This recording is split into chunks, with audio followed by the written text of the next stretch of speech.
The Earth is a planet of water.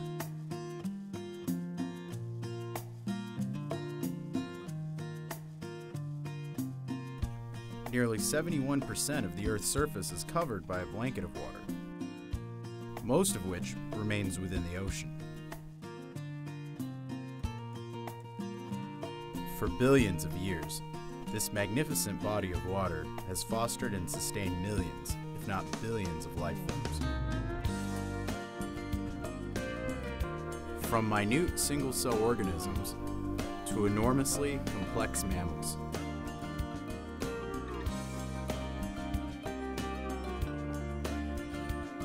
The ocean's influence extends far beyond its boundaries.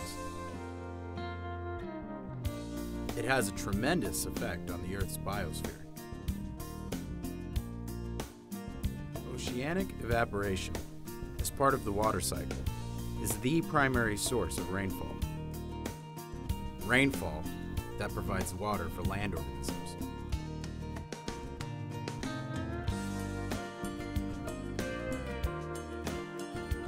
Not only that, ocean temperatures determine the climate and wind patterns as well.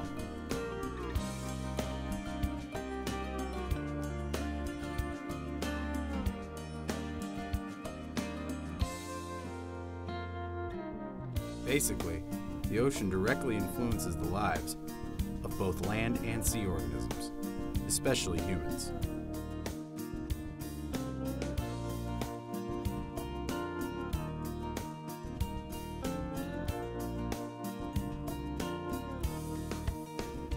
Yet, we continue to treat this gift as if it were a sewer.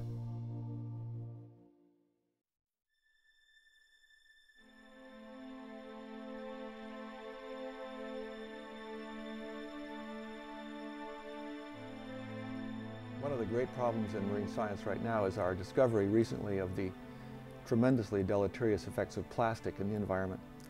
The first issue is that no natural organism has the enzymes to break down plastic. Plastic is an unnatural compound, so it can last in the environment essentially indefinitely. Sometimes it breaks up into smaller pieces so you don't see it, but it's still there in the case of sand or dust-sized particles. I don't even know where to start with the difficulties. Let's just take one. The plasticizers that are used to make plastic flexible are quite amazingly toxic in some very interesting and subtle ways. When you take a new bathtub toy or pool toy out of its container or a new shower curtain, there's that very strong smell of plasticizer. A lot of that is a compound called bisphenol A or BPA, which gives the plastic its flexibility. That's why as the plastic ages, it gets brittle and eventually breaks. That stuff outgasses and is toxic in lots of different ways to lots of different organisms. It causes birth defects. It comes out in mother's milk. It's just amazing how dangerous this stuff can be.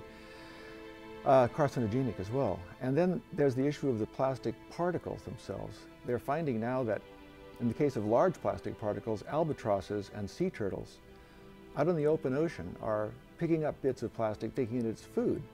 And the material is not digestible. Not only does it not provide any nutritional value, but it can't go through their digestive tracts because when an animal eats a large piece of food, it naturally can break it down.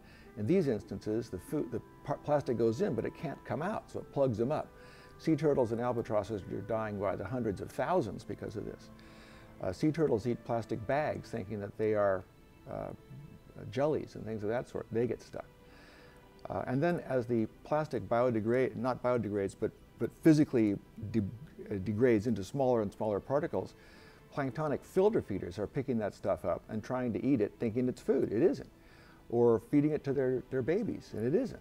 And as more and more plastic goes into the environment, we're having more and more problems with it.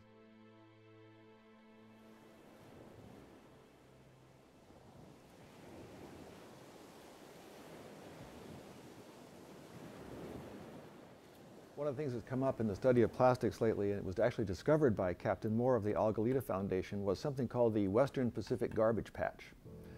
And the media has blown this up into a situation where they give you the impression that you could actually walk on this, that it's this huge, Australia-sized mat of solid plastic. It isn't. But the conditions of ocean circulation in that particular part of the world brings and concentrates a lot of this trash, mostly from Asia, Japan, China, into that area of the Western Pacific. And it's a matter of a particle there, one there, one there. You can actually see these as you go along.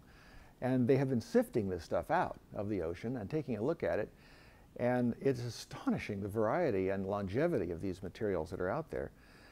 It can't be cleaned up. I mean, there's no way you can sieve that surface of the ocean to any great extent, but the amount of it is just stunning. And Captain Moore, when he was here, brought a whole bunch of examples of it and passed it around, things that we could look at. And a lot of the things we don't recognize because we don't have Japanese toys and all the rest, but it's just astonishing how much stuff is out there. And again, it doesn't biodegrade. There's no organisms that can eat it. So it's going to be out there essentially indefinitely.